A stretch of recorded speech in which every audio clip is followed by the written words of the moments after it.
Welcome to Bisarthi. My name is Riya Pandey and I'm your business studies educator. And today we will discuss about the minor partner. And we have already discussed about the types of partners. So minor partner कौन होता है? देखो, partnership act 1932 के अंदर ये बोला गया है कि जो माइनर पार्टनर है उसको पार्टनर बनाने के लिए ऐसे कंसिडर नहीं किया गया है, बट वो एडमिट कर सकता है, वो एडमिट हो सकता है बेनिफिट्स, कंपनी के एग्जिस्टिंग बेनिफिट्स, जो फर्म्स के एग्जिस्टिंग बेनिफिट्स हैं उनको रिसीव करने के लिए, बट कोई कैपिटल नहीं लाएगा माइनर पार्टनर, ना वो एक्टिवली मैनेजमेंट में पार्ट लेगा और ना ही वो आउटसाइडर के लिए लाइबल होगा। ठीक है। और अगर कंपनी को प्रॉफिट होता है तो वो प्रॉफिट में से ले लेगा, बट अगर कंपनी को लॉस हो रहा है, ठीक है, तो कंपनी के लॉस को वो बियर नहीं करेगा। ठीक है। और जब उसकी एज हो जाएगी, माइनर पार्टनर है ऑफकोर्स, उसकी एज 18 से कम होगी, बट जब उसकी एज 18 से ऊपर हो जाएगी तो वो उसको एक पब्लिक नोटिस देना पड़ेगा। ये स्टेट पब्लिक नोटिस देना पड़ेगा ये बोलते हुए कि मुझे इस पार्टनरशिप फॉर्म में मैं अपने आप को एज अ पार्टनर चाहता हूं। तब उसे सारे राइट्स मिलेंगे जो पार्टनर को पार्टनरशिप फॉर्म में मिलते हैं। बट अगर उसने कोई नोटिस नहीं दिया उस स्पेसिफाइड पीरियड ऑफ टाइम में, मतलब जब वो मेजर हो गया था, मतलब माइनर पार्टनर जब वो अबव 18 क्रॉस कर चुका है, और अगर उसने ऐसा नोटिस नहीं मेंशन किया कि मैं पार्टनर बनना चाहता हूं, तो उसने ऐसा कुछ नोटिस नहीं दिया है, तो हम उसे पार्टनर, तो according to the Indian partnership act उसको पार्टनर मान लिया जाएगा और वो एक्टिव पार्टनर की तरह शो करेगा। वो कंपनी में कैपिटल भी लाएगा, उसकी लायबिलिटी अनलिमिटेड मानी जाएगी, कंपनी को प्रॉफिट होगा तब भी वो लेगा, अगर लॉस होगा तब भी वो बियर करेगा। ठीक है, माइनर पार्टनर। तो अब उसको जब उसकी 18 एज क्रॉस हो जाए तो उसे नोटिस दे देना चाहिए कि अगर वो पार्टिसिपेट करना चाहता है कि नहीं चाहता है। अगर वो नहीं चाहता है तो अपना नाम विड्रॉ कर सकता है, बट अगर उसने अपना नाम विड्रॉ नहीं किया, कोई नोटिस नहीं दिया, तो इंडियन पार्टनरशिप एक्ट के हिसाब से उसे पार्टनर मान लिया जाएगा। Now we have already discuss about the types of partners, but हाँ यहाँ पे क्रक्स में थोड़ा एक बार और डिस्कशन कर लेते हैं। एक्टिव पार्टनर जो होता है वो कैपिटल लेकर आता है, मैनेजमेंट में उसका पार्टिसिपेशन होता है, प्रॉफिट एंड लॉस दोनों उसको बियर करना पड़ता है, लायबिलिटी उसकी अनलिमिटेड होती है। स्लीपिंग पार्टनर और डोरमेंट पार्टनर वो भी कैपिटल लेकर आएंगे।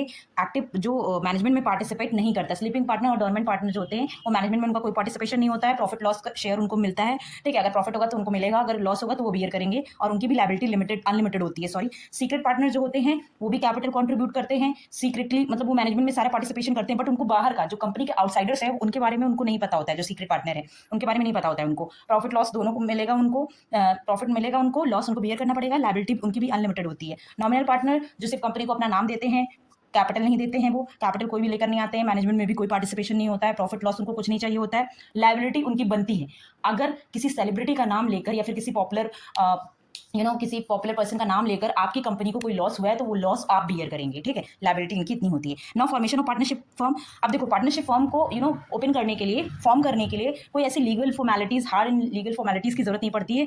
और हाँ, पार्टनरशिप बिजनेस जो होता है, पार्टनरशिप फर्म जो बिजनेस होता है, you can start it with oral also and return also. आप मतलब ओरल भी कर सकते हो, बट ऐसा माना जाता है कि ओरल पार्टनरशिप आपको पार्टनरशिप रिटर्न में ही करना चाहिए, जस्ट बिकॉज क्योंकि फ्यूचर में मान लो अपन सबने 3-4 लोगों ने मिलकर पार्टनरशिप बिजनेस फॉर्म किया, आज मैंने कह दिया कि हाँ अपन सब लोग प्रॉफिट इक्वली डिस्ट्रीब्यूट करेंगे, लॉस भी इक्वली बियर करेंगे, बट कल को जाके रिटर्न तो कुछ है नहीं अपन के पास प्रूफ, और मान लो कल को जाके मैंने ऐसा कहा कि नहीं, जब कंपनी को प्रॉफिट होगा तो मैं प्रॉफिट लूंगी, बट कभी लॉस होगा तो लॉस तो मैं नहीं बियर इक्वली करूंगी। ठीक है, तो अब मैं कल को जाके कुछ और भी तो बोल सकती हूँ, या कोई और पार्टनर कुछ और बोल सकता है, तो अपन के पास तो कोई रिटर्न प्रूफ है नहीं, तो अपन कुछ कर भी नहीं सकते। तो इन केस, इसी केस की वजह से ऐसा कंपनीज बोलती हैं कि आपको रिटर्न में एग्रीमेंट कराना जरूरी है, ताकि इन फ्यूचर अगर कोई डिस्प्यूट्स हो तो you can have the proof to clear that. ठीक है, सो ऐसा कोई प्रॉब्लम ना हो। और रजिस्ट्रेशन, देखो पार्टनरशिप फर्म को रजिस्ट्रेशन करने की ऐसा कुछ हार्ड एंड फास्ट रूल नहीं है, रजिस्ट्रेशन कराना इतना कंपलसरी नहीं है, बट आप रजिस्ट्रेशन करा सकते हो। अगर आप रजिस्ट्रेशन कराते हो पार्टनरशिप फर्म का तो you will get extra benefits also. ठीक है, पार्टनरशिप डीड क्या होता है? पार्टनरशिप डीड एक डॉक्यूमेंट होता है जिसमें कंपनीज की, जिसमें जो पार्टनरशिप फॉर्म हुई है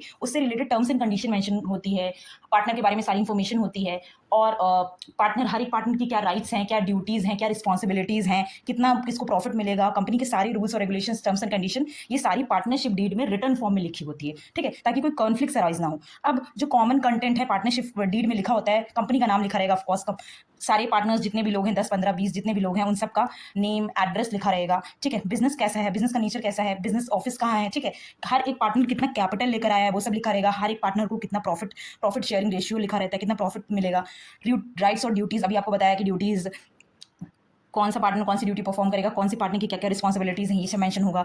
अकाउंट्स को कैसे मेंटेन करना है, रेट ऑफ इंटरेस्ट कितना दिया जाएगा, rate of interest to be paid partners on amount withdrawn by them. ठीक है, अगर कोई अमाउंट वो विड्रॉ करते हैं पार्टनर्स तो वो कितना रेट ऑफ इंटरेस्ट को पे करेंगे। ठीक है, सैलरी कितना मिलेगा हर एक पार्टनर को, रिटायरमेंट, अगर कोई पार्टनर रिटायर हो जाए और पार्टनरशिप डिसॉल्व हो जाए, ठीक है, डिसोल्यूशन पे कितना, किसको क्या प्रोविजन है, उसके क्या क्या प्रोविजन है, अगर कोई डिस्प्यूट्स अराइज हो जाए पार्टनर्स के बीच में तो उसके लिए क्या क्या मेथड्स हैं कि उन डिस्प्यूट्स को सॉल्व कर सके, whether interest is payable on the loan provided by the partners, interest pay करना है कि नहीं।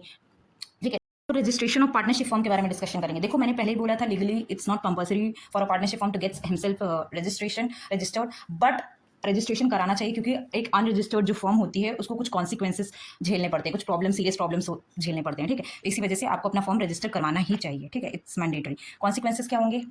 सबसे पहला कॉन्सिक्वेंस ये है कि पार्टनर जो है वो केस नहीं कर सकता किसी भी पार्टनरशिप फॉर्म के अगेंस्ट, क्योंकि आप खुद ही अनरजिस्टर्ड फॉर्म हो। ठीक है, ठीक है, आप अनरजिस्टर्ड फॉर्म के बंदे हो, मतलब पार्टनर्स हो, तो आप किसी और के खिलाफ केस नहीं कर सकते। दूसरी बात, अपने पार्टनर के खिलाफ अपने ही अगर आपको कोई प्रॉब्लम है तब आप उनके खिलाफ भी नहीं कर सकते, आप किसी पार्टनर के खिलाफ भी केस नहीं कर सकते। और किसी थर्ड पार्टी बाहर किसी अमाउंट, मान लो किसी अमाउंट रिकवरी नहीं हुई है तो आप उनके खिलाफ अगर केस करना चाहो तब भी आप नहीं कर सकते। क्यों? क्योंकि आप नॉन रजिस्टर्ड फॉर्म हो खुद ही। ठीक है, इसीलिए रजिस्ट्रेशन कराना जरूरी होता है। अब क्या क्या कॉन्सिक्वेंसेज, अब प्रोसीजर क्या होता है रजिस्टर्ड को। रजिस्ट्रेशन जो प्रोसीजर होता है रजिस्ट्रेशन का पार्टनरशिप फॉर्म का, आप अपना पार्टनरशिप फॉर्म कभी भी रजिस्टर करा सकते हो। जैसे आपने पार्टनरशिप फॉर्म ओपन किया तब भी रजिस्टर करा सकते हो, और अगर आपको इन फ्यूचर जरूरत पड़ी कि नहीं हम लोग को पार्टनरशिप अपना रजिस्टर करवाना चाहिए तो आप इन फ्यूचर भी करा सकते हो। ठीक है, बट जब आपका मन करे, डिजायर करे, तब आप करवा सकते हो। और पार्टनरशिप फॉर्म को रजिस्टर्ड करवाने के लिए आपको रजिस्ट्रार में अप्लाई करना पड़ता है। ठीक है, रजिस्ट्रेशन और पार्टनरशिप फॉर्म को रजिस्टर करने के लिए कुछ रजिस्ट्रेशन फीस लगती है, आपको वो फीस देनी पड़ती है। ठीक है, और कुछ इन्फॉर्मेशन की जरूरत पड़ती है रजिस्ट्रार ऑफिस को। ठीक है, तो वो आपको इन्फॉर्मेशन आपको दे देनी, जैसे आपका फर्म का नाम, ठीक है, principal and place of the business, address आपका हेड ऑफिस जो है, ठीक है, name of any other place where the firm will carrying on the business. मान लो आपने कोई ब्रांच ऑफिस भी खोल रखी है, ठीक है, तो वो भी बताना पड़ेगा। ठीक है, डेट ऑफ एडमिशन, कितने जो पार्टनर्स हैं उन सबका मतलब वो सब कब से स्टार्ट किया था अपने पार्टनरशिप फॉर्म आपका, सारे पार्टनर्स के नेम और उनके परमानेंट एड्रेस, और ये पार्टनरशिप मतलब वो पर्टिकुलर काइंड ऑफ पार्टनरशिप है, फिक्स पीरियड है, ठीक है, या कैसी पार्टनरशिप फॉर्म है, मतलब वो अगर कोई टाइम ड्यूरेशन, मान लो आपने 5 साल तक उसको ओपन किया है तो फिक्स पीरियड टाइम के लिए, तो आपको वो टाइम ड्यूरेशन भी बताना पड़ेगा। ठीक है, और ये सारा चीज़ आपको उन्हें डॉक्यूमेंट्स देने पड़ेंगे, और जो सारे पार्टनर्स हैं वो साइन भी करेंगे, उनका साइन भी जरूरत पड़ेगी। ठीक है, और जो रजिस्ट्रार है वो सब वेरीफाई करेगा कि सारे डॉक्यूमेंट्स, सारी इन्फॉर्मेशन सही है कि नहीं। अगर सारे डॉक्यूमेंट्स सारे डॉक्यूमेंट्स, अगर सारी इन्फॉर्मेशन सही है तो पार्टनर जो रजिस्ट्रार है वो सर्टिफिकेट इशू करेगा, रजिस्ट्रेशन सर्टिफिकेट। ठीक है, वो सर्टिफिकेट जो रजिस्ट्रेशन का है वो एक एविडेंस है कि आपका जो फर्म है वो रजिस्टर्ड हो चुका है। ठीक है, अगर रजिस्ट्रेशन के बाद आपको ऐसा लगता है कि बिजनेस में कोई चेंज है, पार्टनरशिप फॉर्म में कोई चेंज है, तो आपको चेंज भी करा सकते हो, आपको रजिस्ट्रार से बात करनी पड़ेगी।